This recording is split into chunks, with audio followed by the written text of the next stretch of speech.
Salam alaikum Azul, bonsoir. C'est un cadeau que m'a fait une dame tout à l'heure à Place de la République qui est venue de Biskra. قبل ما تعطيها لي دارت كيما هكا.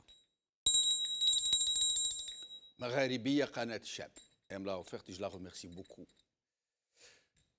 Les Algériens de la diaspora se mobilisent massivement pour El Magharibiya. Et ça ne fait que commencer.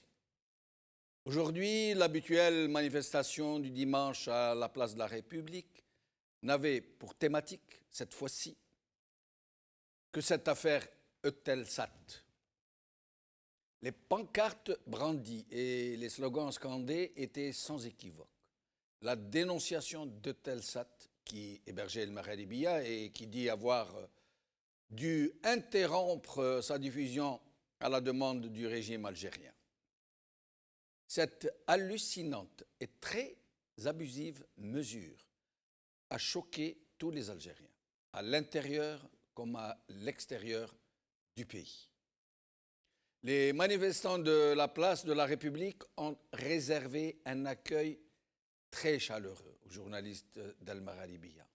Nous allons vous montrer quelques images. Aux journalistes d'El Magharibiya qui s'étaient rendus sur place et qui ont été invités à prendre la parole. J'ai été personnellement, réellement et vraiment bouleversé par cette immense et très chaleureuse sympathie de nos compatriotes qui nous ont témoigné tant d'amour, tant de soutien, tant d'empathie. Les Algériens et les Algériennes qui étaient venus nous soutenir et qui se sont donné rendez-vous pour d'autres sit-ins à venir nous ont ravis. Je ne peux pas dire plus. Je suis encore sous le coup de l'émotion. En tous les cas, je crois que le régime militaire qui va à contre-courant de l'histoire a vraiment du souci à se faire. Et ses complicités internationales aussi.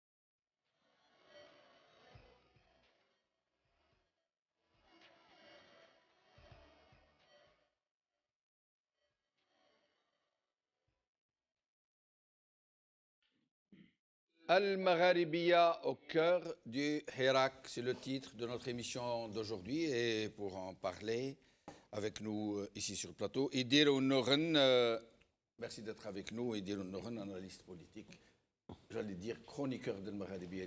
Il est tellement avec nous, tellement inséparable qu'on ne peut plus s'en passer. Je vous remercie pour l'invitation et d'autant que El Magharibiya traverse quelques turbulences qui, j'espère, seront très rapidement dépassées. J'espère aussi. Alors, Nazim Talb du mouvement Rachad, merci Nazim de nous avoir rejoints. Merci de votre invitation. Merci. Et avant de recevoir Faisal Mattawi depuis Alger au téléphone et Youssef Ammar Khouja qui est ici avec nous, qui va arriver bientôt, nous avons aujourd'hui avec nous mon confrère, mon jeune confrère, journaliste Chaban Qassim. Merci Chaban d'être avec nous. Bonsoir Djameldine, bonsoir messieurs. Et bonsoir aux téléspectateurs. Merci. Alors, vous étiez place de la République cet après-midi, après plusieurs mois de mobilisation, ici à Paris, chaque dimanche quasiment. Alors, qu'est-ce qui c'était? Je vous avais vu là-bas et vous m'avez même interviewé, j'allais dire. Alors, quelle était l'ambiance? Alors en tout cas, ce qu'on peut remarquer, même si le pouvoir algérien, lui, ne bouge pas et persiste, ce qui est sûr, c'est que depuis maintenant le 22 février, les manifestants, autant de mobilisations chaque dimanche, on l'a vu chaque mardi.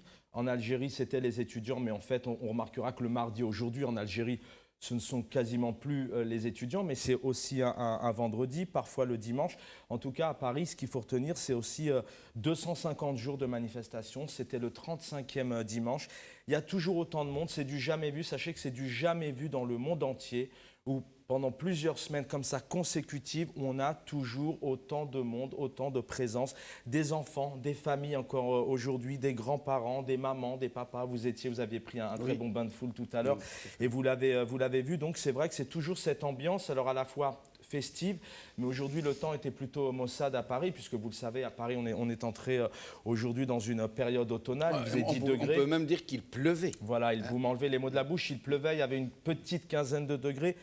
Mais les Algériens étaient là, les Franco-Algériens étaient là, persistent, en tout cas se mobilisent toujours avec cette soif de liberté, cette rage de dire maintenant ça suffit, on est encore là. Et il y a toujours cette incompréhension de dire comment, depuis plusieurs années, on a le même pouvoir en Algérie et ils ne lâchent rien, parce que c'est vrai, quand on voit que le chef d'état-major algérien ou encore à l'époque le président Bouteflika sont là maintenant depuis 1960 et 20 ans au pouvoir, les Algériens ne comprennent pas pourquoi à un moment donné on ne change pas. Il y avait toujours autant de mobilisation. Mais j'ai eu l'impression tout à l'heure qu'il n'y avait pas que des Parisiens. On dirait que depuis quelque temps, il y a des gens de la diaspora française qui viennent d'ailleurs aussi. Exactement. Font le déplacement. Alors, tout à fait. Et on remarquera, alors je comptais en parler tout à l'heure, on en parle aussi tout à l'heure dans la deuxième partie de cette chronique, c'est que certainement cette présence de franco-français, d'Européens, si je puis me permettre, peut-être que leur présence a été suscitée notamment par cette affaire de censure, puisque vous le savez, notre chaîne n'est plus à l'antenne, en tout cas via le satellite, on en parle dans le détail tout à l'heure, mais il y a eu beaucoup d'interrogations dans ce sens, et de plus en plus, effectivement, je vous le dis, hein, c'est du jamais vu.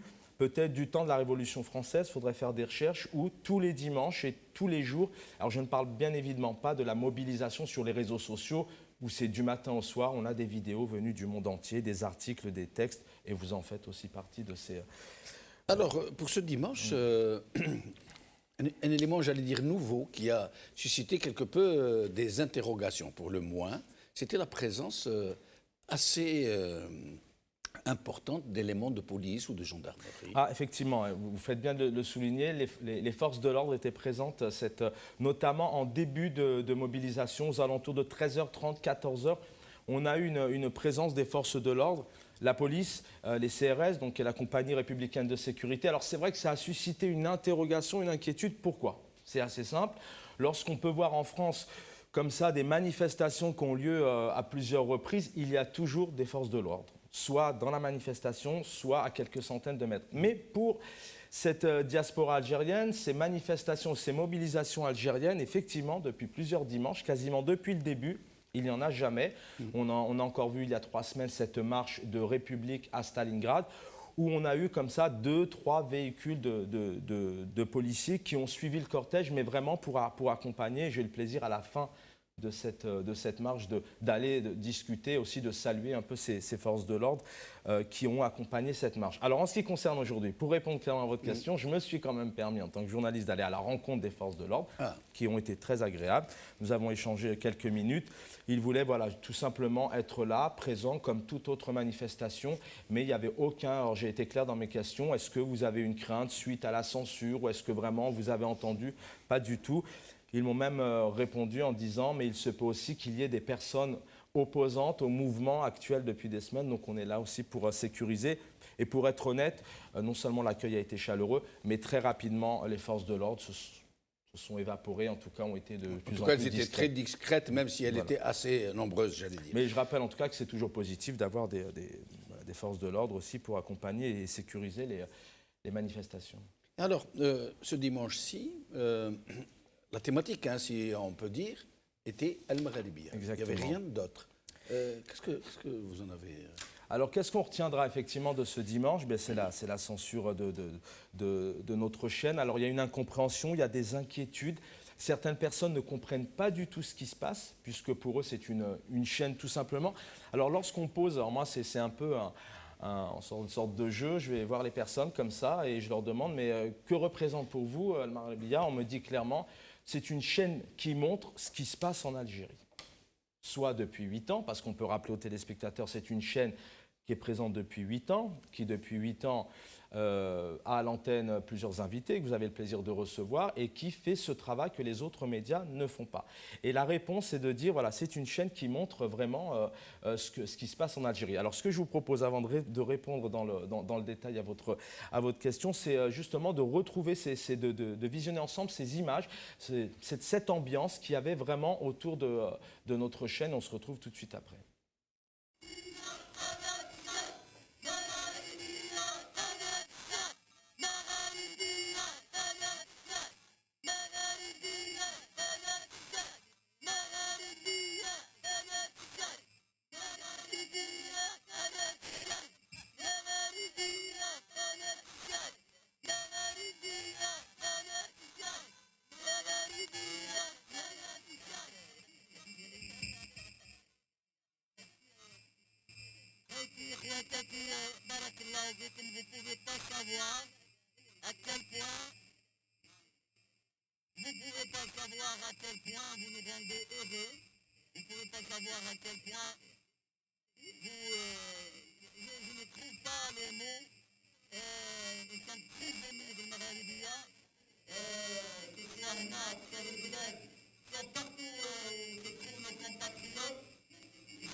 Un message d'amour, un message de soutien, et surtout, ils sont en train de nous dire, nous sommes avec vous, vous êtes nous et nous sommes vous, nous sommes ensemble un seul et même peuple.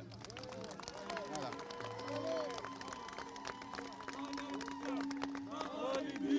قناة الشعب مغاربية قناة الشعب مغاربية قناة الشعب مغاربية قناة الشعب مغاربية قناة الشعب مغاربية قناة الشعب مغاربية قناة الشعب مغاربية قناة الشعب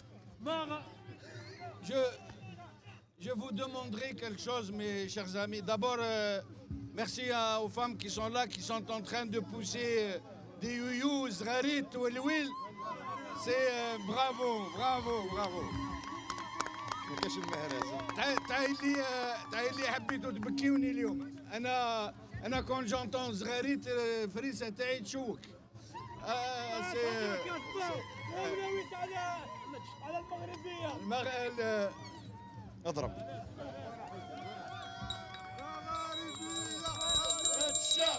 Les Magharibiens vont vous les remettre. On vous demande que chaque... Alors,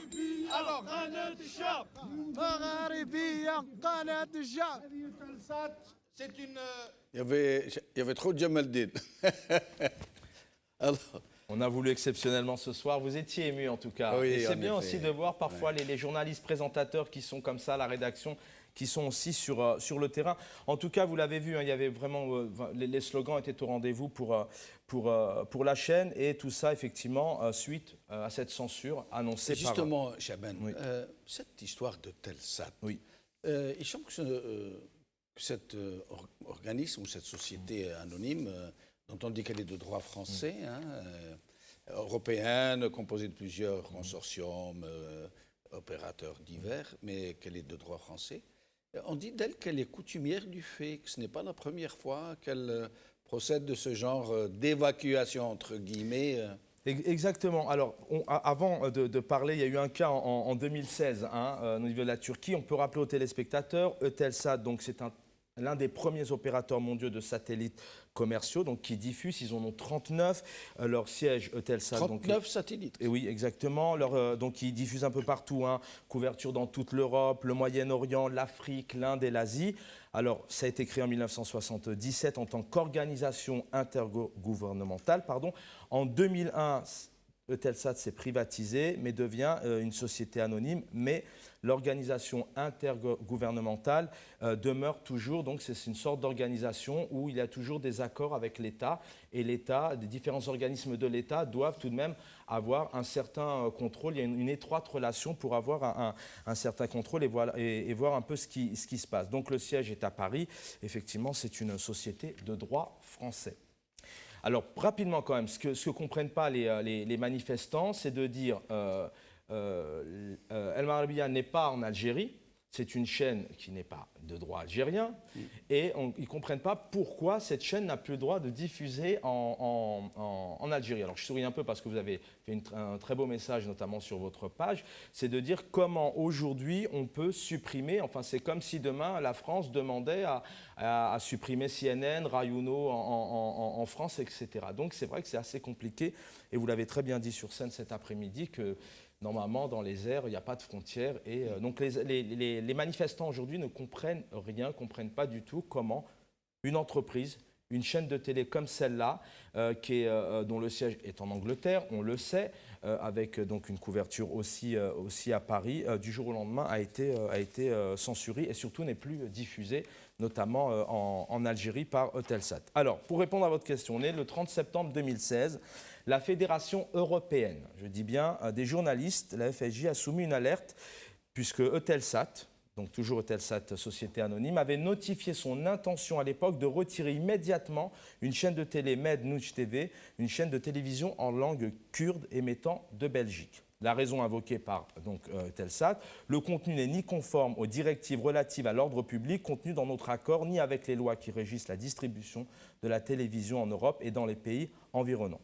Alors bien évidemment, ça c'était la réponse d'Eutelsat, mais selon les sources de la FEJ, je dis bien la Fédération européenne des journalistes, ce qui n'est pas rien, Eutelsat a subi des pressions de la part de Erturk, qui est le Conseil suprême de la radio-télévision turque, pour supprimer le signal de cette chaîne de télé.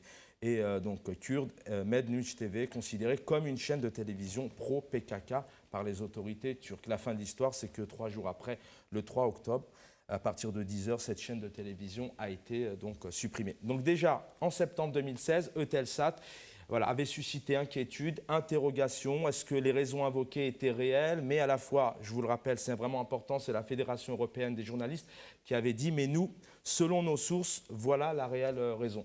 Donc on est un peu dans un cas similaire. Alors, avant de vous redonner la parole, je voulais qu'on regarde rapidement les quelques réactions des manifestants cet après-midi suite à cette censure. Et je vous dis bonne fin d'émission. Merci beaucoup, Chaban. Au plaisir de vous revoir bientôt. Merci. Nous allons regarder. Les chaînes qui sont en Algérie, c'est des chaînes qui ne couvrent pas ce que le peuple algérien veut dire, ce que le peuple algérien veut manifester. Et à un moment où il y a eu des manifestations de millions d'Algériens dans la rue, on voyait des dessins animés dans leur télé. On tient compte de toutes nos forces, cette censure morale et politique. Bon, c'est pas venu comme par hasard, parce que pourquoi avant, il y a 6 mois avant, il y a 7 mois avant les Hirak. Et c'est un média qui est très, très précieux, dans le sens où c'était l'un des seuls qui était ouvert à la voix de l'Algérie, à la voix de l'opposition surtout. C'est une chaîne comme toutes les autres chaînes, mais bon, apparemment sur le plan liberté, elle n'est pas libre en fait. Parce qu'il y a des forces exercées sur elle et puis on n'arrive pas à s'exprimer ce qui se passe actuellement en Algérie. Savoir à quel point je ne trouve pas les mots. Nous sommes très émus في المغاربية, que ce soit هنا, que ce soit في البلاد, que ce soit partout. Alors, Youssef Ammar Khoja vient de nous rejoindre. Youssef, merci d'être avec nous. Merci, bonsoir, Zulf Laoun, salam alaikum. C'est Youssef Ammar Khoja, militant politique.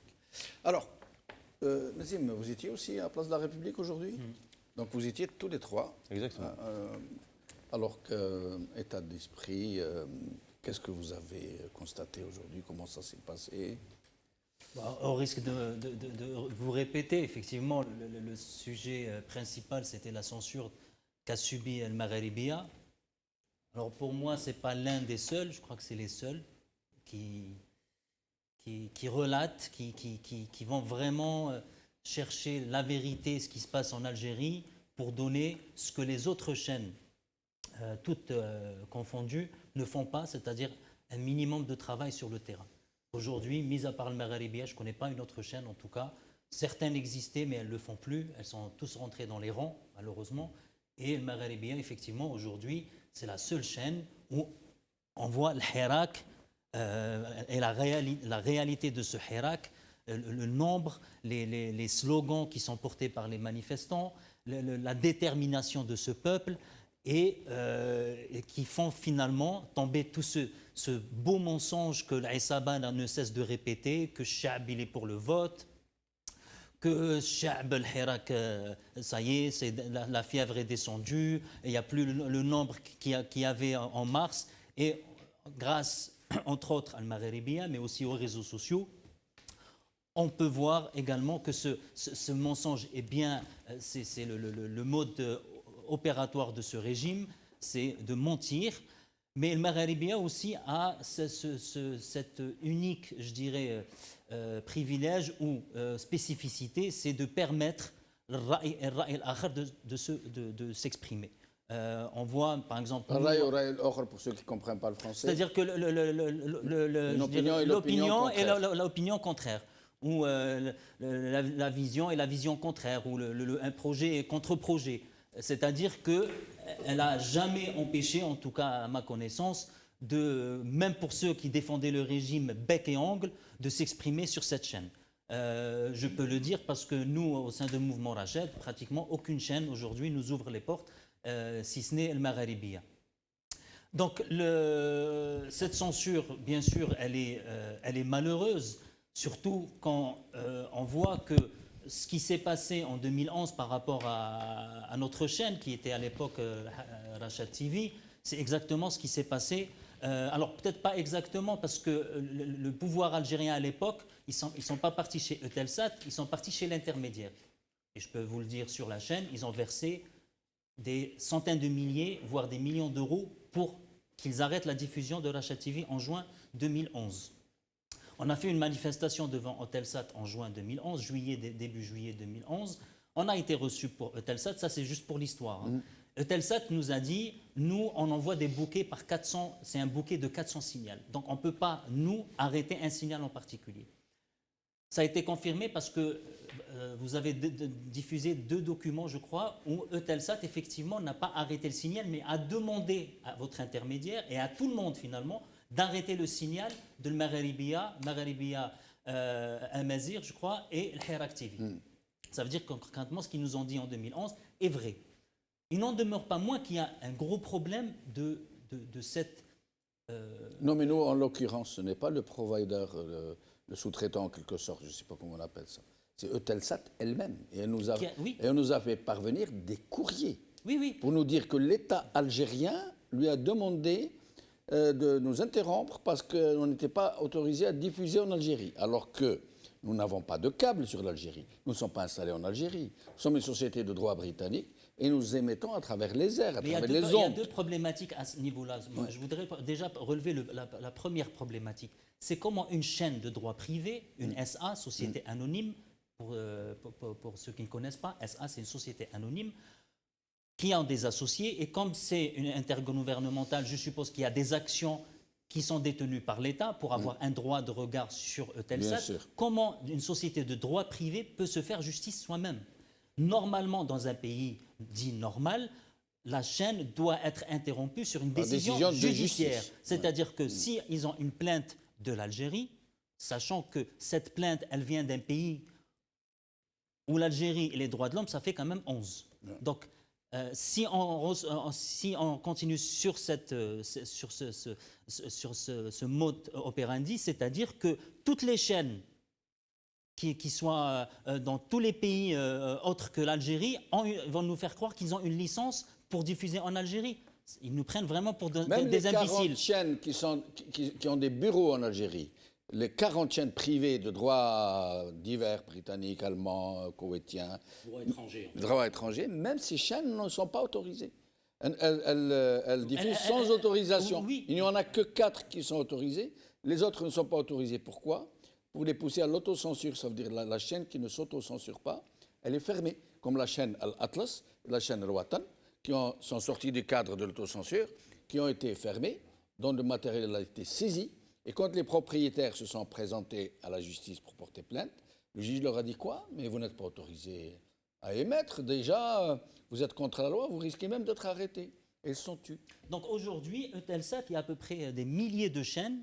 Ils veulent nous faire croire que ces milliers de chaînes ont le droit, sachant que quand on diffuse sur un satellite, ça ne comprend pas que l'Algérie, ça comprend toute une région. Donc vous avez le Nord-Afrique, Sud-Europe, vous avez la partie Asie, vous avez la partie Amérique, vous avez la partie l'Asie mineure, etc., etc. Donc ils veulent quand même nous faire croire qu'ils ont une licence pour les milliers de chaînes, pour chacune d'eux. Mais on voit bien que c'est cousu de fil blanc. Voilà. Qu'est-ce que vous êtes en train de suggérer? Que ce n'est pas la décision, n'est pas de leur ressort? C'est une décision qui a été suggérée d'en haut? Pour moi, c'est une décision purement politique. D'accord. Ça veut dire que malheureusement, et là je distingue bien entre le peuple français et ceux qui les gouvernent, malheureusement, ils se sont encore une fois rangés du mauvais côté de l'histoire. Comme ils l'ont fait en 1945 quand ils ont refusé la liberté aux Algériens pour avoir un État indépendant, aujourd'hui ils se rangent avec cette mafia.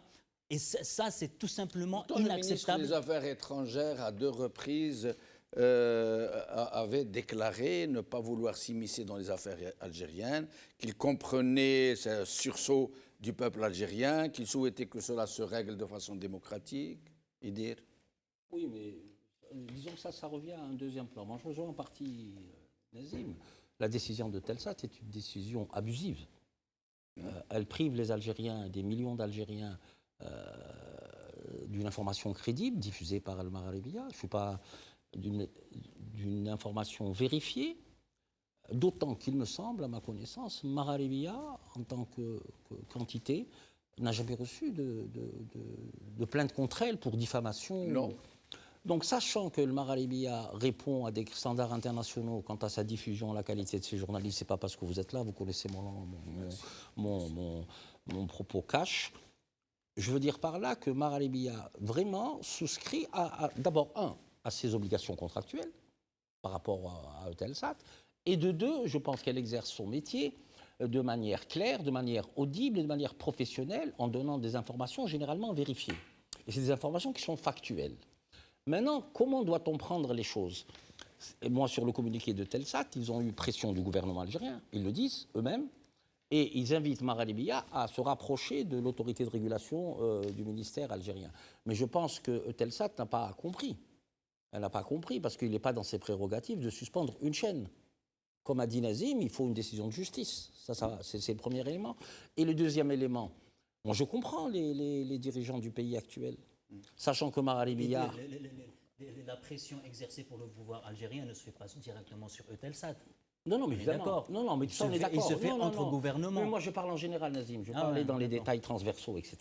Ce que je voulais dire, c'est que à partir du moment où le Maghribiya fait son travail et qu'elle socialise l'idée, qu'elle accompagne le Hirak en donnant des informations factuelles, des informations vraies, parce que et en permettant à tout le monde de s'exprimer. Tout à fait. Et surtout de s'exprimer en direct à travers le standard. Tout à fait. Mais au-delà de ça, M. Benchenouf, sans vouloir vous offenser, au-delà de tout ça, je pense que Maghribiya et Nazim l'a un peu effleuré. Maghribiya a offert une tribune à des personnes qui ont des projets complètement différents. Mon projet n'est pas celui de Nazim. Nous avons des nuances, nous avons des différences, mais nous discutons de manière fraternelle. Maghribiya a offert ces plateaux à des gens qui ont des projets divers. Ça va de l'islamo-conservateur aux laïcs, aux militants des droits de l'homme, aux militants de la culture et de la langue amazigh. Elle diffuse, M. Benchenouf, dans les 3 langues usitées en Algérie, en langue nationale, en arabe, en tamazight et en français. Et ce qui les indispose le plus, et qui justifie tout ça, c'est que vous socialisez et vous conscientisez, disons, si on prend en règle générale, l'idée du débat démocratique en Algérie, l'idée des libertés. Non seulement en allant au choc frontal avec le pouvoir, et nous sommes tous contre ce pouvoir. Pourquoi? Parce qu'il est à la fois autoritaire, nous sommes dans un état de non-droit. Avant, on était simplement autoritaire, mais là, on commence à avancer vers un état de non-droit. Et du non-droit, nous allons passer à la dictature. Et ce qu'il y a de nouveau, c'est qu'aujourd'hui, la junte n'a plus de façade républicaine, comme ils disent. C'est le général-major, le général de corps d'armée, Gaïd Saleh, le chef d'état-major, qui donne des ordres du haut de ses pupitres directement et du haut de ses pupitres qui se trouvent dans des casernes. Il fait des discours depuis des casernes. Tout à fait. D'où il a convoqué le corps électoral. Mais Youssef Ammar C'est juste Khoja. pour terminer, monsieur. Oui, Michel, si oui, vous oui, permettez. je vous en prie. Ce que je veux dire par là, la décision de Telsat, pour moi, est une décision. Je pense que le peuple algérien va définitivement retenir son nom. Eutelsat. Oui, oui, parce que la direction de Telsat, comme a dit Nazim tout à l'heure, c'est une décision pratiquement politique. Eutelsat seront coupables. Je pense que les Algériens le pensent. Ils les considèrent comme des supplétifs zélés, vraiment zélés, d'un système vieillissant et finissant. Ils n'ont pas compris le sens de l'histoire. Youssef Ammar Khoja, pour apporter de l'eau au moulin de Idir. Vous savez, le Maghrébia qui est de droit britannique, qui se base à Londres, qui émet depuis Londres, ils ont mis à nos trousses, si je peux dire, une armée d'avocats. Un colonel du DRS que tout le monde connaît à Londres, qui a essayé de faire tout ce qu'il pouvait pour mettre des bâtons dans les roues de Maghrébia, allant jusqu'à approcher certains journalistes pour leur proposer des choses et d'autres, pour les retourner en quelque sorte. En France aussi, ils ont les ex du DRS, je ne sais plus comment ils s'appellent maintenant, qui sont là, qui veillent au grain, ils passent leur temps à nous scruter au microscope. Ils n'ont rien pu faire contre nous, rien. En France, en Grande-Bretagne, l'Ofcom est autrement plus sévère que CSA. Hein. Ils scrutent vraiment à la loupe. Ils n'ont rien pu faire parce que nous sommes toujours restés dans les cordes de la légalité. Et là, ils inventent cette chose-là, c'est complètement hallucinant. Ils disent que l'Algérie n'a pas, le Maghrébien n'a pas le droit que ces ondes, à travers lesquelles elle émet, traversent la frontière qui est dans le ciel. Dans ce cas, c'est un peu comme si n'importe quel pays demandait aux satellites qui diffusent les programmes de la BBC de chasser la BBC parce qu'il n'a pas le droit que ces ondes aillent en Guinée équatoriale ou je ne sais. Alors, comment un si gros mensonge peut-il être invoqué? Comment Eutelsat, et j'en aurais fini, peut-elle dire, dans un courrier qu'elle envoie al Maghrébia, que c'est à la demande de l'État algérien qui ne vous autorise pas à diffuser en Algérie que nous sommes obligés de vous chasser. Alors que c'est une diffusion via satellite, via des ondes, ce n'est pas par câble. Et nous ne sommes pas en Algérie, nous sommes en Grande-Bretagne.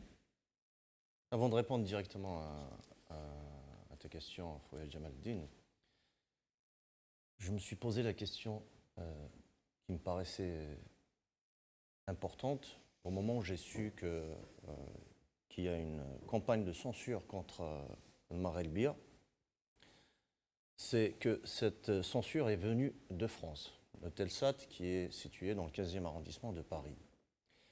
Je me suis dit, le Maghrébia, elle fonctionne sous le droit du Royaume-Uni, donc la Grande-Bretagne. Pourquoi ces gens-là se sont adressés à Eutelsat, qui est basé à Paris, au lieu d'aller directement, par les voies légales, porter plainte au siège en Angleterre, s'il faille utiliser le droit anglais. Pardon, pas anglais, le droit britannique. Parce que anglais et britannique, c'est différent. Donc c'est cette question qui a fait tilt dans ma tête et je me suis dit, il faut, d'ailleurs je vous ai envoyé des messages le soir même à toi et à Nasser El-Joudi, à notre frère Nasser El-Joudi. Je précise entre parenthèses, je ne travaille pas pour le Maghrébia, je suis un militant politique complètement indépendant de toute chaîne. Si je suis passé dans d'autres chaînes, c'est que j'étais invité. Donc vous m'avez invité aujourd'hui, on était sur la place de la République avec Khouna Nazim, on était tous justement motivés, même si c'était une journée maussade, pluvieuse et un peu frisquée, on a été motivés pour exprimer, comme le fait notre peuple depuis 35 dimanches, 35 vendredis en Algérie. Nous, ce sont les dimanches. Et le dimanche, ça appartient à la diaspora algérienne pour faire écho à notre révolution algérienne. Parce que vendredi, c'est la journée de repos en Algérie. Exactement. Et qu'en France, c'est la journée du dimanche. Exactement. Tout simplement. Heureusement. Comme quoi, c'est comme les choses sont bien faites et j'ai l'impression que cette année 2019, quand on voit même le 1er novembre qui va tomber un vendredi, on se demande Quel hasard. Est-ce que Quel c'est heureux vraiment hasard. des coïncidences ou c'est vraiment cette année est vraiment glorieuse et bénéfique? Et le 5 juillet, pareil, Khoya Nazim. C'est incroyable. Donc pour revenir à la question, c'est que c'est là où on se rend compte qu'il y a une connivence, comme disait Khoya Nazim, connivence politique entre ce qu'on appelle, et ce qui est toujours d'actualité, la France-Algérie. Il y a des gens qui sont... moi, je fais une grande séparation entre le peuple français, dont l'Algérie a beaucoup d'amis, et les peuples, au fait, les peuples, on n'a aucune haine entre nous, les peuples. Le grand problème, c'est le gouvernement français et le gouvernement des mafias en Algérie. Le fait qu'on arrive comme ça à... En plus, ce qui m'a étonné le plus, c'est que Eutelsat le reconnaît. Apparemment, vous avez des écrits qui disent on a reçu des pressions une demande de l'État algérien. Une lettre, donc écrite. Un courrier, pardon. Oui. Écrite, ce qui est extrêmement rare, parce que ça va rentrer dans notre histoire moderne, de l'Algérie moderne, Inch'Allah. Donc voilà un courrier écrit noir sur blanc. Le gouvernement Talay Sabet, donc le gouvernement mafieux et criminel en Algérie, demande à une entreprise française, ceux qui disaient que nous sommes les mains des étrangers, de l'ingérence étrangère dans le pays, voilà qu'eux-mêmes demandent à une entreprise française de faire de la censure pour une chaîne. De faire taire une voix qui porte le Hirak algérien. De faire taire une voix qui est appréciée au pays pour des raisons pas de sympathisation ou de politique ou quoi que ce soit, pour une seule raison. C'est que c'est l'une des chaînes, des rares chaînes, je ne dirais pas la seule, parce que vous savez qu'il y a d'autres chaînes, la plus grande chaîne qui reporte directement aux Algériens ce qui se passe chez eux, en bas de chez eux, à Alger. Alors que quand vous regardez les chaînes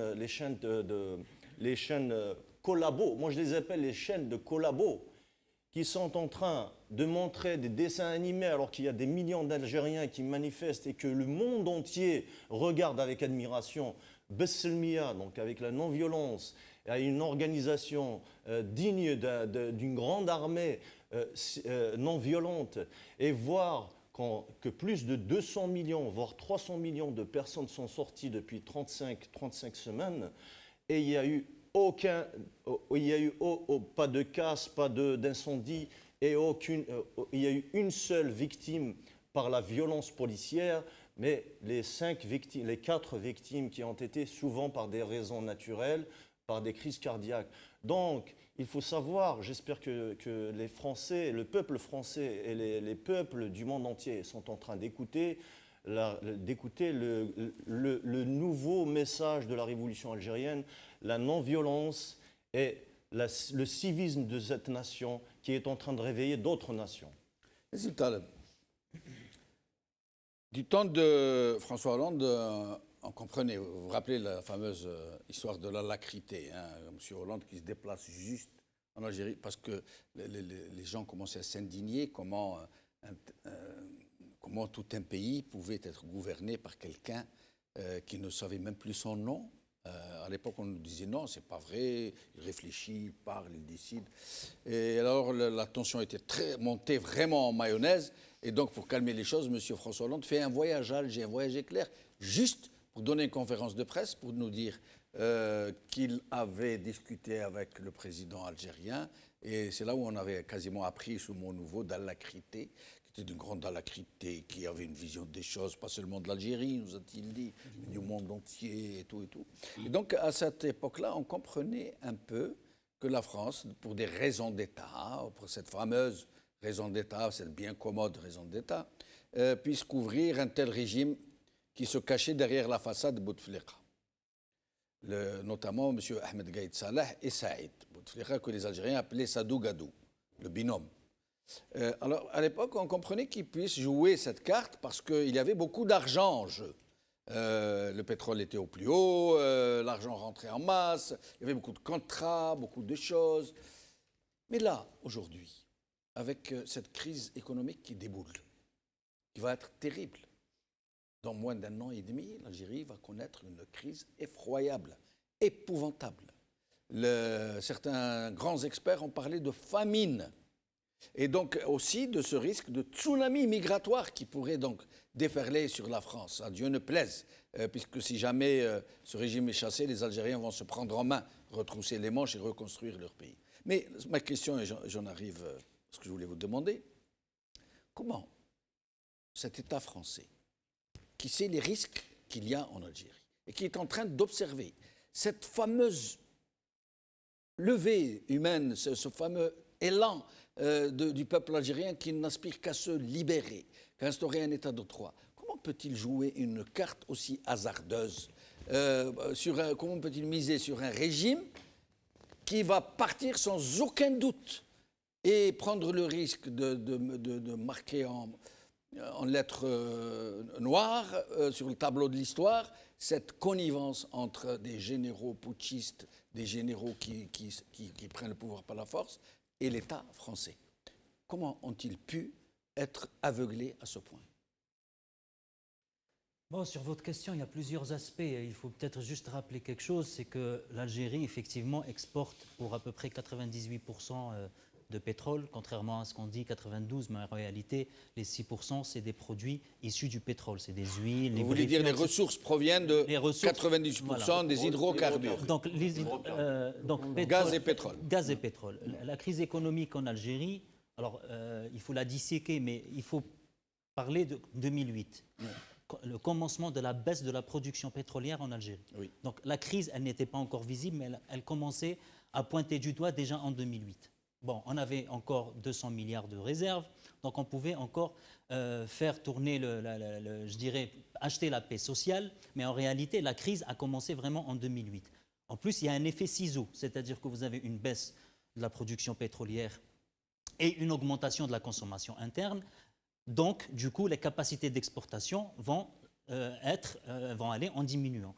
Bon, cela étant dit, donc l'Algérie, d'après certains pronostics, on parle d'une cessation de paiement dans les 2 ans à venir. C'est une faillite. Cessation de paiement. Une cessation de paiement ne veut pas dire faillite, mais une cessation de paiement, ça veut dire que... Ne plus pouvoir faire face à ses exactement, ça veut dire qu'on besoin. Alors, ça veut dire soit la faillite, soit on va vers des redressements très douloureux. Et là, vous l'avez très bien dit, avec une famine, ça veut dire que... Parce que les gens, ils disent, oui, on va recourir aux prêts internationaux, l'Irtirad Douali. Mais les gens ne vous prêtent pas de l'argent s'ils n'ont pas de garantie pour recouvrir leurs dettes. Et puis il y a des conditions. Vous ne prêtez pas pour aller acheter la paix sociale. Donc l'institution qui va vous prêter, le FMI ou la Banque mondiale, va vous dire, mais monsieur, vous avez une masse salariale sur les fonctionnaires de temps, vous avez tant d'administration, vous avez tant de subventions sur le lait, sur le pain, sur tous les transferts sociaux. Vous avez les retraites qui sont de temps, vous avez les banques qui sont complètement en faillite, les sociétés publiques complètement en faillite. Ben, on va restructurer ça. Et donc, ça va être très douloureux. Et là, je voudrais pointer du doigt les promesses qui sont faites dans l'Algérie profonde, où on dit aux gens, non, croyez en Gaïd Salah, on va vous trouver du boulot, vous inquiétez pas, les gens du Nord, ils sont en train de monter les gens du Sud contre le Nord et l'Est contre l'Ouest. Vous savez, les gens du Nord viennent chez vous, c'est eux qui prennent votre travail, donc c'est vous qui allez être recrutés dans Sonatrach, etc. Je peux vous dire, sans peut-être le risque de me tromper, Sonatrach en 2030, c'est pratiquement fini. Pour la bonne et simple raison, c'est qu'aujourd'hui, les explorations, les découvertes et les gisements ne sont plus suffisants pour compenser ce qui est en train d'être puisé dans des sols algériens. Donc Sonatrach en 2030, si elle ne fait pas une mutation réelle de son mode, je dirais de son mode stratégique, à savoir une transformation, une mutation vers les énergies renouvelables, en 2030-2040, Sonatrach, c'est fini. Elle ne pourra pas, en tout cas, avoir une masse salariale de 200 000 salariés. Ce que je veux dire par là, c'est que la transition aujourd'hui, et même vis-à-vis de l'armée, ils ont intérêt à partir sur une transition réelle et profonde dès maintenant, parce que dans 2 ans, ça va être très douloureux pour le peuple algérien, mais aussi pour eux. Parce qu'ils n'auront plus le budget auquel ils se sont habitués pendant des années, 10, 11 milliards juste en budget de fonctionnement, sans parler des budgets d'équipement, où on sait qu'ils se sont engraissés la patte depuis des années. Donc, pour résumer, c'est ça, la situation est catastrophique. Maintenant, et Youssef, il l'a dit. C'est pour ça que il faut distinguer entre le peuple français et ceux qui le gouvernent. Ceux qui le gouvernent, ils se sont malheureusement habitués à s'engraisser grâce aux sociétés pétrolières comme Total, mais aussi des hommes politiques qui reçoivent des valises, comme on l'a vu avec Bongo, avec Mobutu, avec Kadhafi. etc., avec Kadhafi, etc.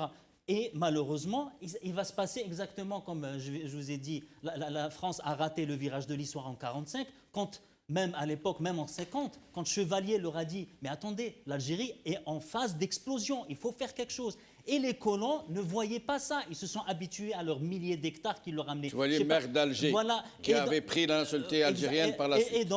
Et ils avaient une influence telle sur le Parlement français qu'ils étaient complètement aveuglés et ils croyaient que l'Algérie allait être comme dans les années 1830, c'est-à-dire où les colons pouvaient s'approprier 70% des richesses et les 30% pour les 11 millions des Algériens restants, alors qu'on sait très bien dans quelles conditions les Algériens vivaient. Et donc Chevalier, déjà à l'époque, il leur a dit il faut faire quelque chose, ça va exploser. Ça n'a pas raté, en 1954, ça a explosé. Et ça c'est un message vraiment fraternel.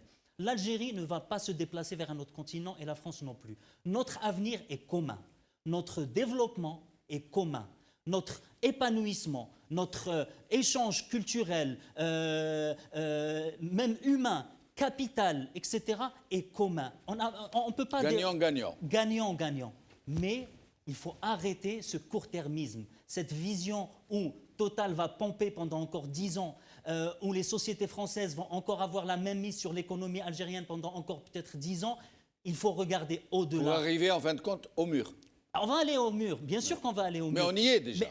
Mais le mur, ça va être peut-être plus que le mur, parce que vous l'avez très bien dit, c'est que les Algériens, quand ils vont voir que la non-violence, on l'appelle de tous nos voeux, la non-violence, on appelle de tous nos voeux le pacifisme, on appelle de tous nos voeux à dire aux Algériens, il faut patienter, il faut rester non-violent. Mais à un moment donné, quand ils vont voir que tout le monde est contre eux, la France et tous les pays, il n'y a pas que la France. Oui. Il n'y a pas un pays qui a soutenu clairement et sans équivoque le mouvement, le Hirak algérien. Il y a pratiquement un ta'tim i'lami, c'est-à-dire il n'y a rien qui est pour cette révolution algérienne, qu'elle soit pacifique et qu'elle se passe dans un contexte pacifié, raisonnable, dans un esprit de dialogue, etc. Il n'y a rien, on ne voit pas ça. Et donc les Algériens, à un moment donné, quand ils voient qu'il n'y a pas d'espoir en Algérie, qu'est-ce qu'ils vont faire? Ils vont retourner à leurs anciennes habitudes, c'est-à-dire immigrer par milliers et voire des centaines de milliers. Et la Harga a repris. Et la Harga a repris après avoir fait une pause pendant quelques mois, parce que l'espoir a rené. Là, elle reprend. Et là, elle reprend. Et c'est pour ça Harga, c'est la traversée clandestine. Et c'est pour ça que je vous ai dit, il faut voir notre avenir comme un avenir commun. La France a tout intérêt à avoir une Afrique puissante, où il y a les échanges prospères, démocratiques. Je ne vois pas pourquoi le Français a le droit de s'exprimer librement et aux Africains et en Algériens, puisqu'on parle de l'Algérie, il n'a pas le droit même d'avoir une chaîne qui peut, pour lui, c'est une bouffée d'oxygène. Ça, c'est aujourd'hui, vraiment inacceptable. Idée, même question. Pourquoi l'État français, dans ses relations avec l'Algérie, ne voit-il pas qu'il est en train d'aller dans une attitude suicidaire, avec des généraux qui sont exécrés, qui sont très corrompus, très corrupteurs, dans un pays qui est en phase quasiment d'explosion, autant sociale qu'économique. Tout à fait. C'est-à-dire, il y a beaucoup de choses qui ont été dites passionnément par Nazim, mais non, au contraire, non, pas du tout. Ce qu'il a lieu de dire, moi, je ne voudrais pas en ce moment, l'État français est tétanisé. Il n'arrive pas à prendre position. Quels sont les interlocuteurs qu'on a sur place dans le Hirak? Parce que là, c'est à niveau... vous savez, les raisons, je m'adresse à Nazim pour lui répondre un peu, et ça fait débat, les raisons vitales d'un État ne changent pas, suivant que vous soyez de droite ou de gauche. Ça, c'est la base. Maintenant, dire que la France ne soutient pas le Hirak, je pense qu'il y a certaines déclarations de Le Drian, et c'est du langage diplomatique. Ils ne peuvent pas rentrer dans le chou comme ça. Moi, il m'est arrivé que l'on me dise une indiscrétion quand M.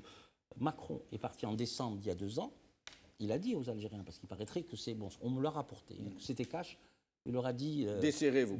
Oui, déverrouillez, et c'est dommage que vous n'ayez pas une opposition forte. Quand l'autre lui a Si dit, on avait- on étouffe, Monsieur le Président, il lui a dit, desserrez-vous. Edir, je vais prendre 15 secondes. 15 Oui. secondes. Regardez comment les manifestations à Hong Kong ont été relayées sur les Oui. médias occidentaux. Et Barcelone. Et regardez comment ça a été, le Hirak algérien a été relayé sur les médias. C'est flagrant, Edir. Blackout. C'est flagrant. C'est un blackout. Non, Ouais, encore une en fois, effet. Nazim, je suis d'accord. Mais tu ne peux pas faire de ce que tu dis là une règle. Tu parlais d'État. Les télévisions sont d'ordre privé. Elles ont. Tu vas pas.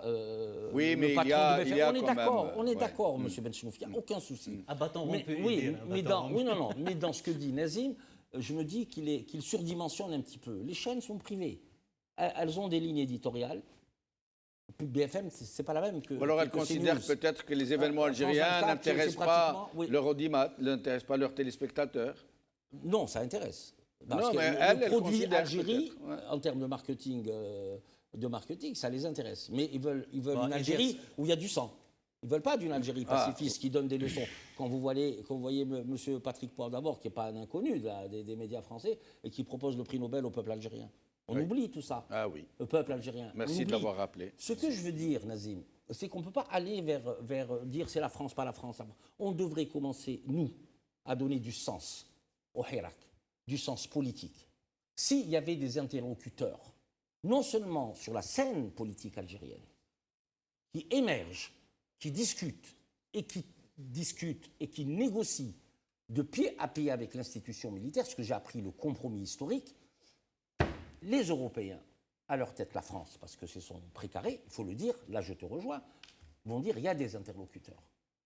Pour le reste, Mais vous, Quand il vous y a pas trouvez d'intérêt, que 20 il y a millions pas de d'action. manifestants, ce ne sont pas des interlocuteurs? Ah si, Ils n'expriment monsieur pas Benchelouf. une aspiration, même, Oui. même si des leaders n'ont pas encore émergé, et même si des leaders sont en prison. Si on Il y a eu s'éloigne plusieurs dans le- initiatives. Oui. Dire ne pas Talib Ibrahimi, Hamrouche, ils ont quand même fait- il y a eu des initiatives. Il ne faut pas dire non plus qu'il n'y a rien. Non, Il y a eu des non, initiatives, non, mais après, non, excuse-moi, Nazim. Je pense que M. Hamrouche a communiqué. Le groupe des 19 a fait une déclaration politique, invitant l'armée, etc. On en a parlé, on a fait une bonne partie de l'émission là-dessus. Mais en termes de représentation du Hirak, parce que la difficulté, elle est où, Nazim? Si on pouvait capter la véritable demande politique du Hirak, il n'y aurait pas eu de problème. Les gens vont émerger immédiatement. C'est pour ça que je souscris à l'idée que le Hirak doit s'organiser, mais sur une demi-douzaine de points que tout le monde partage, les libertés, etc., etc., etc. À ce moment-là, ça pourrait faire avancer les choses. Mais je ne pense pas qu'il faille aussi... Youssef Ammar Khouja. Je diverge sur ce point Non, il y a aucun important. souci. Pourquoi le Hirak ne veut pas faire sortir de représentants? Vous avez vu tout simplement, même les leaders d'opinion qui eux-mêmes refusent d'être nommés représentants du Hirak, ne serait-ce qu'à citer M. Karim Tabo. Vous avez vu ce qui s'est passé, ce qui leur est arrivé. Ils sont Dans- en prison. Le fait de ne pas avoir des représentants du Hirak est extrêmement important stratégiquement pour la révolution algérienne. Permettez-moi juste de l'expliquer. Nous avons vécu en 2001,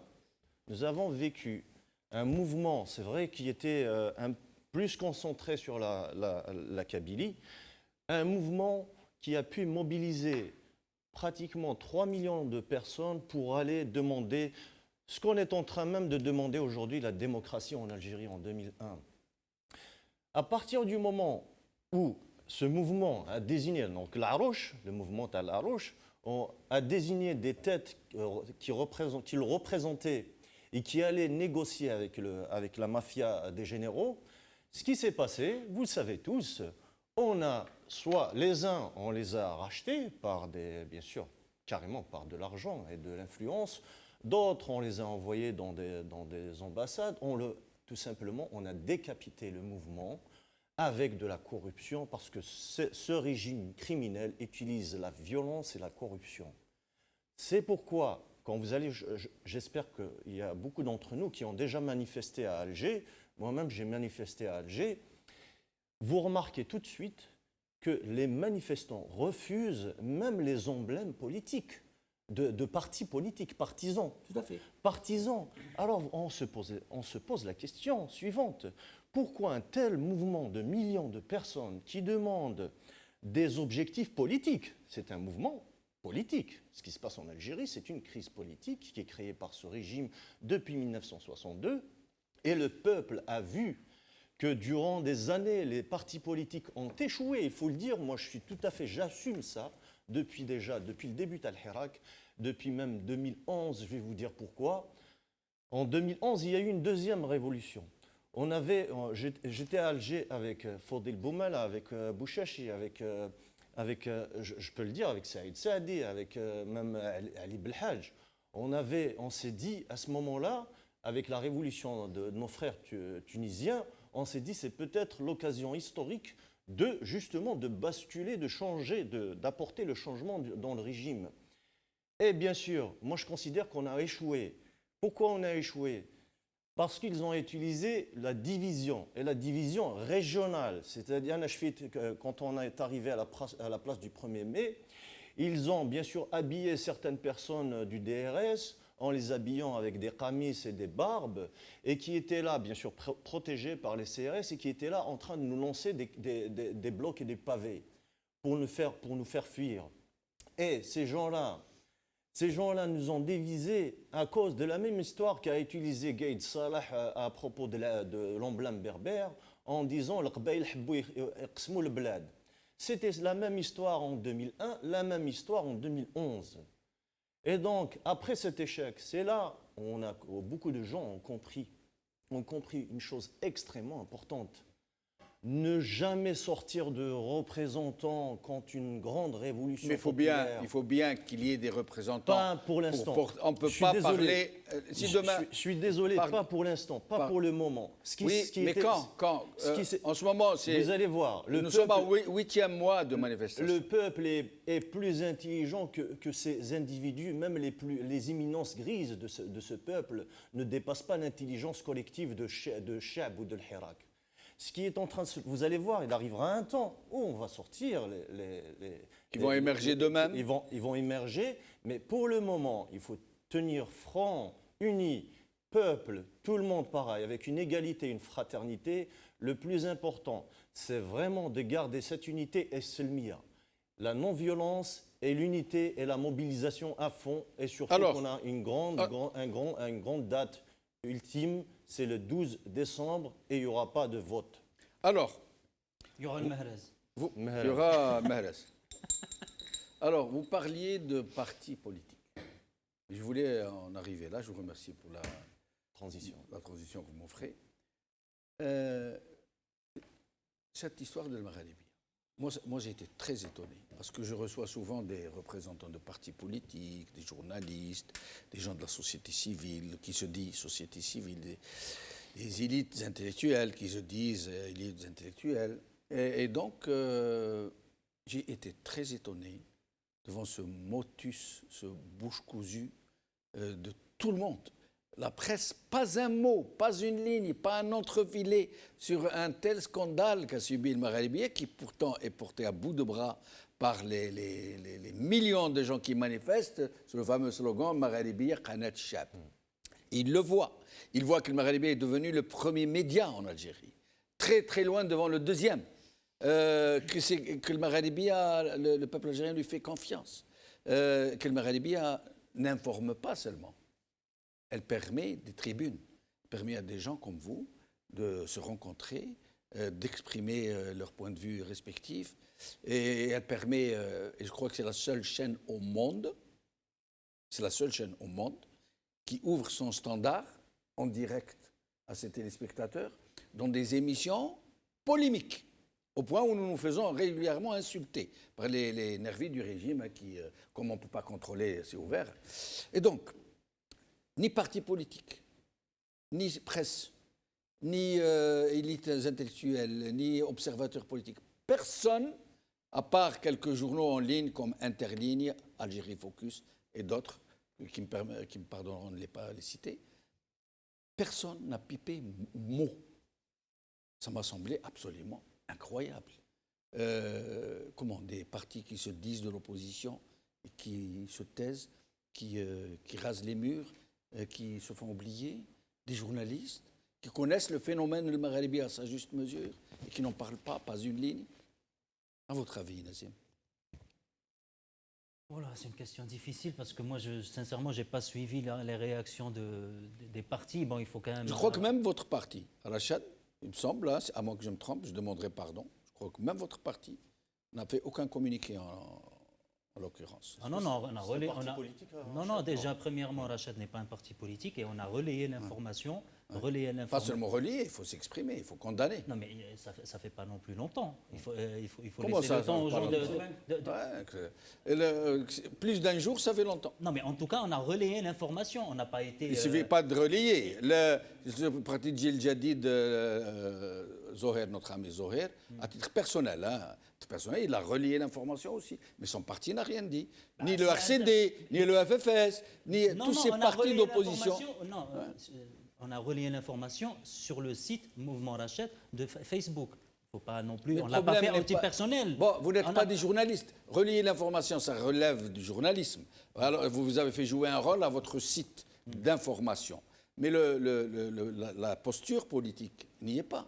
Il aurait fallu que vous, votre bureau politique, ou je ne sais pas ce que vous avez comme organisation, s'exprime, condamne fermement, de façon non ambiguë. Vous n'avez pas fait non plus. Ne condamne pas, monsieur Benchelouf.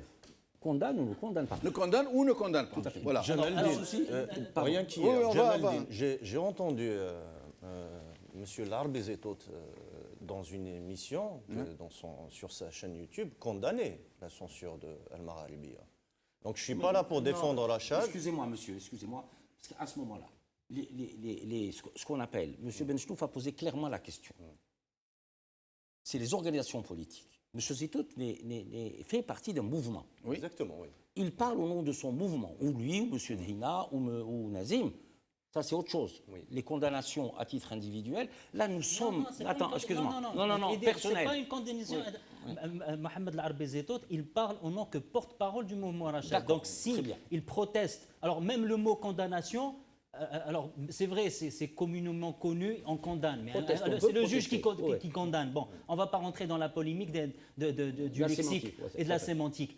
Ce que je suis en train de dire, c'est que nous, au sein du mouvement Rachad, par le biais de notre porte-parole, on a condamné fermement et on est allé encore au-delà de ça. On a dit... Vous avez été victime vous-même. On a été victime, on a effectivement dit qu'il fallait protester, manifester devant le siège de Telsat, comme on l'a fait en 2011. Ce que je voulais Maintenant, dire, effectivement, dire communiquer, pas communiquer, on n'a pas eu le temps de faire un communiqué et il ne faut pas non plus donner à un mouvement Rachad plus de poids qu'un homme. C'est un petit mouvement, c'est pas non plus... Qu'on s'explique, Nazim. Notre ami là a dit, monsieur Larbezetot. Moi, je ne savais pas s'il s'est exprimé dans ce cadre. Dans le cadre, quand il fait ses communiqués sur la chaîne YouTube, il parle au nom de Rachad.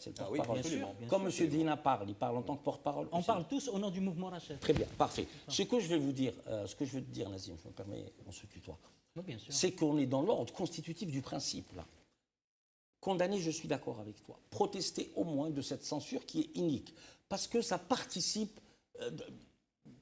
c'est de l'ordre constitutif d'un principe. Comment tu vois la justice? Est-ce que la décision qu'a prise de Telsat est une décision juste? Est-ce que c'est ces questions-là, oui, au-delà de la ligne éditoriale de Magharibiya, moi c'est pas là mon problème. On est dans l'ordre. C'est comme dans les droits de l'homme. On ne peut pas avoir des droits de l'homme ou défendre des droits de l'homme à la carte. On est dans le principe. Si on déroge à ces principes-là, c'est qu'il y a des calculs politiques. Je peux le comprendre, mais quand M. Benchelouf vous dit aucun parti politique, moi, il me semble, je le dis ouvertement, j'ai des amis au RCD, j'ai des amis au FFS, j'ai des amis au MDS, j'ai des amis partout. Le FFS n'a pas fait de communiqué. Ouais. Le RCD non plus. Gil Jadid non plus. Les personnalités politiques comme M. Bouchachi, qui est juriste, et qui peut interpréter absolument. Ces questions-là. Ça ne veut pas dire que Magharibiya est en appétence de soutien, mais c'est pour faire un acte pédagogique sur la population algérienne et sur le peuple algérien la question que je pose, c'est presque une question, j'allais dire, existentielle. Tout à fait. Je ne comprends pas. Moi, je ne comprends pas que des millions de gens manifestent leur soutien à Magharibiya dans la rue. Ils courent des risques. Ils sont là, dehors, à crier Magharibiya Qanat Shab. Ils défient le pouvoir, le régime. est que les partis politiques qui se disent de l'opposition, des journalistes qui se disent la presse la plus libre du monde arabe, des sites comme TSA qui se dit le site le plus important, le plus lu, le plus fréquenté d'Afrique du Nord, et qui ne paie pas un mot, même pas dans la rubrique des chiens écrasés. Pardon, Nazim. Pour que je m'explique bien. Pardon, de ne piper Nazim, je m'explique. Moi, je me dis, moi, si j'étais un parti politique, si j'étais un journaliste, qu'on s'attaque à une chaîne de télé qui est portée à bout de bras par tout un peuple, et que le régime utilise des manœuvres dilatoires, des manœuvres scélérates, de connivence avec un autre État pour demander à cet État de faire pression sur la société qui héberge dans son satellite la diffusion de Maralibia, moi je me serais manifesté dans l'heure qui suit. Eh ben, c'est ce qu'on a fait. Maintenant, si vous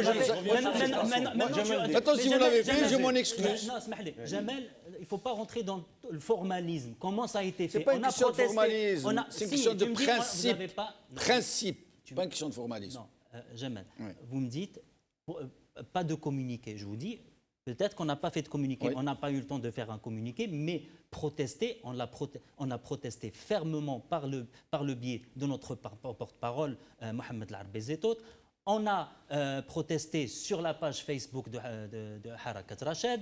Et quand il y aura le Ma'an Rached, on va protester. Alors, maintenant, savoir faire une communiqué ou pas communiquer, pour moi, ce n'est pas le formalisme. La forme qui est importante. Ça ne fait rien. Si c'est le cas, je m'en excuse. Et dans ce cas, vous seriez le seul parti politique d'opposition ou formation politique d'opposition. Si c'est le cas, ça aurait été quand même grave que nous, qui ont été victimes en 2011 de la même censure, qu'on ne soit pas révolté de ce que vous vivez aujourd'hui. Bien sûr. Je suis d'accord avec toi qu'il ne faut pas, à la limite, contester ou juger. C'est apporter sa solidarité. Ça prend un autre sens. C'est tout. Il ne s'agit pas de dire... Et moi, je pense... Vous savez, je vais dériver un petit peu. Je m'excuse, M. Benchnouf. Regardez, le général Ben Hadid est en prison. Quelqu'un en parle. C'est une atteinte aux droits de l'homme. Monsieur Ardiri, le général Ardiri, le général Ben, on n'en parle pas. Et pourquoi? Alors qu'ils sont victimes d'une même justice inique, à différents niveaux. Il faut en parler, parce qu'il y va de la crédibilité de tous ceux qui aiment l'Algérie. On ne peut pas laisser passer des décisions iniques qui ne répondent pas d'abord au droit et sur la presse. Et la bonne gouvernance. Excuse-moi, Jamal. Je ne suis pas d'accord sur le fait qu'on n'en parle pas. On en parle tous les jours, à chaque fois qu'on... Mais moi, Youssef, moi je ne parle pas de parler dans les alcôves ou de parler dans les cafétérias. Moi je dis des positions politiques. Ça veut dire qu'il s'assume, qu'il va à la tribune, qui fait une déclaration au nom de tous ceux qui sont dans son mouvement. On revient aux partis politiques. Si on parlait comme ça entre nous... Les partis politiques, il faut comprendre ça, le peuple l'a compris depuis longtemps. C'est que les partis politiques ont échoué. Et le peuple, quand vous faites une manifestation à Alger avec le peuple, vous comprendrez tout simplement que le peuple ne croit plus aux partis politiques. Moi, je suis l'un d'entre eux. Je suis un militant politique. Mais je sais que les partis politiques, maintenant, je défie n'importe quel parti politique en Algérie de rassembler plus de 10 000 personnes. Ils n'ont aucune assise. Vous êtes généreux de rassembler de 2 000 personnes. Aucune assise populaire. Ce qui est en train de se passer dans notre pays, ce n'est pas une petite révolution. Il faut se réveiller, mes frères et sœurs. C'est une grande révolution, c'est un changement de paradigme. Le peuple a changé le paradigme. Les partis politiques, c'était de l'ancien siècle, c'est fini. Et d'après vous, ce sera la dernière question, on fera un rapide tour de micro. D'après vous, maintenant que, c'est mon cas en tout cas, que l'opposition n'existe pas, absolument, que la presse n'existe pas, que les élites intellectuelles n'existent pas, qu'elles sont là, les partis politiques, on leur a donné des agréments pour occuper l'espace, pour faire croire qu'il y a une opposition, alors que ce n'est pas le cas. Je le dis de tous les partis politiques qui existent. Maintenant que ces partis ne sont là que pour faire... Mais vous parlez de... Est-ce que nous pouvons penser que l'opposition est un être, l'opposition, je veux dire, organisée, en parti politique, est-ce qu'elle est un être, est-ce qu'elle va naître demain et éclipser toutes ces épiceries politiques qui ne Mais sont avant- là que pour le discours de pure forme. Mais avant ça, il faut un grand assainissement de la vie politique en Algérie. Et oui, évidemment. C'est l'assainissement. C'est ce qui est en train de se passer en ce moment. Les partis politiques sont complètement périmés maintenant. Il faut le comprendre. Le peuple l'a compris depuis le 22 février. Ils ont compris. La révolution de 22 février, c'est le peuple a pris son destin entre les mains parce que justement les partis politiques ont échoué de provoquer le changement dans le système politique. C'est exactement ça. Idée. Je ne sais pas quoi dire, parce que là, on est un peu dans l'écume des choses et un peu profondément. Moi, je sais que je suis excessif, hein, Oui, je le sais. Au-delà. Je le sais, mais je suis comme ça. Les partis politiques, il y a des marqueurs dans la vie politique. Il y a le courant islamiste qui a un marqueur. Le FFS, c'est un marqueur, c'est la Constitution. Le RCD, c'est la laïcité. C'est des grandes courants de pensée. Je vous rejoins quand vous dites qu'il n'y a plus d'intellectuels. Clivant, iconoclaste, ayant cherché une démarche. Vous dites que les partis politiques ont failli, je vous dis oui. Il n'y a pas de souci. Pourquoi? Parce qu'ils n'ont pas changé leur logiciel, et je suis d'accord avec vous. Il faut faire un inventaire. Il faut appeler à une insurrection démocratique à l'intérieur des partis, parce que les gens du Hirak, il y a encore des militants de partis politiques qui Très sont... peu, très peu. Oui, peu importe, Très très peu. Bon, on va croire que vous savez tout, monsieur. Non, très peu. Laissez-moi terminer, vous serez gentil. Non, très Voilà. peu. Ce que je veux dire, par rapport à ça, c'est que il y a des courants politiques en Algérie. Il y a des courants politiques. Est-ce que la forme du dégagisme, ce qui est mondial, hein, qui s'est passé aux États-Unis, ça s'est passé en France, et ça va le fossé qu'il y a eu entre les élites politiques et le peuple, on est d'accord. Il n'y a pas de souci. Il faut reformater tout ça et reconstruire tout ça autour de valeurs simples qui sont la citoyenneté, la démocratie, les libertés, et quoi faire. Mais une fois que vous avez dit tout ça sont périmés, c'est du siècle dernier, on fait quoi? Comment vous voyez? Vous dites le Hirak, sa perspective dans l'année qui vient. Je ne parle pas de sa perspective par rapport au 12 décembre, où il faudra élaborer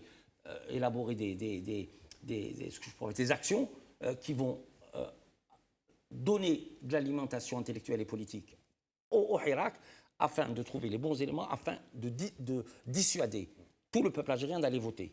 Nazim Taleb, Non, moi, le mot de la fin. Oui. Moi, je ne serais pas catégorique. Il faut, comme on dit, il ne faut pas jeter le bébé avec L'eau du bain. le du bain. Je crois qu'il y a des partis qui ont eu le courage, alors peut-être qu'ils n'ont pas fait de communiqué, ça je suis peut-être d'accord. J'adore Nazim.